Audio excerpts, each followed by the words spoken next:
ഇതാ പോണു മക്കളെ, കാട്ടിപ്പോത്ത് ഇതാ പോണു മക്കളെ. അന്ന് നമ്മള് രാത്രി പറന്റെ ഉമ്മർത്ത് കൂടെ ആന പോണുണ്ട്. ഇതാ ഈ പോണ സാധനത്തിന് കണ്ടോ, കാട്ടിപ്പോത്താട്ടോ. വീടിന്റെ ഉമ്മർത്ത് കൂടെയാണ് ഈ പോകുന്നത്. ഈ സമയത്ത് ഇങ്ങനെ വന്നു കഴിഞ്ഞാല് എന്താ പ്രശ്നം എന്ന് വെച്ചാല്, ഒരുപാട് ആളുകൾ, കുട്ടികളൊക്കെ മദ്രസയിലേക്കും സ്കൂളിലേക്കും അതുപോലെ തന്നെ ജോലിക്കൊക്കെ പോകുന്ന സമയതുകൊണ്ട് മുന്നിൽ പെട്ടാൽ ചിലപ്പം നല്ല പണിയും കിട്ടും. അതുകൊണ്ട് തന്നെ ഞാൻ അതിന്റെ പിന്നാലെ പോയിട്ടോ. കൂക്കി ഒച്ചൊക്കെ ഉണ്ടായിട്ടാണ് നമ്മൾ പോകുന്നത്. കൂക്കി ഒച്ചൊക്കെ ഉണ്ടാക്കി പോകുന്നത് വേറൊന്നുമല്ല, ആരെങ്കിലും നാലാൾ അറിഞ്ഞോട്ടെ, വരുന്നവരൊക്കെ ഉണ്ടെങ്കിൽ അറിഞ്ഞോട്ടെ എന്ന് കരുതിയിട്ടോ. അങ്ങനെ പോകുന്ന സമയത്ത് ഒരു ഉമ്മ എന്നോട് ചോദിച്ചു, അത് നീ വളർത്തുന്നതാണോന്ന്. അപ്പൊ അല്ല, ഞാൻ വളർത്തുന്നതല്ല, അത് കാട്ടിപ്പോത്താണെന്ന് പറഞ്ഞു കൊടുത്തിട്ടുണ്ട്.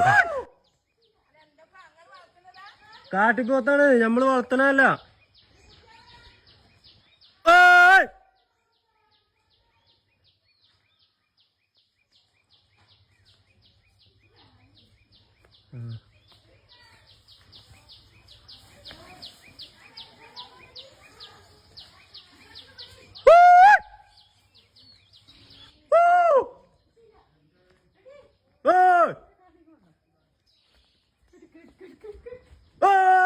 അപ്പൊ സുഹൃത്തുക്കളെ, നമ്മളെ നാട്ടിൽ ഇതൊക്കെ കേട്ടോ കാഴ്ച. ആന ഇറങ്ങുന്നത്, കാട്ടിപ്പോത്ത് ഇറങ്ങുന്നത്, ഇങ്ങനെയുള്ള കാഴ്ചയൊക്കെയാണ് കാണാൻ കഴിയുക.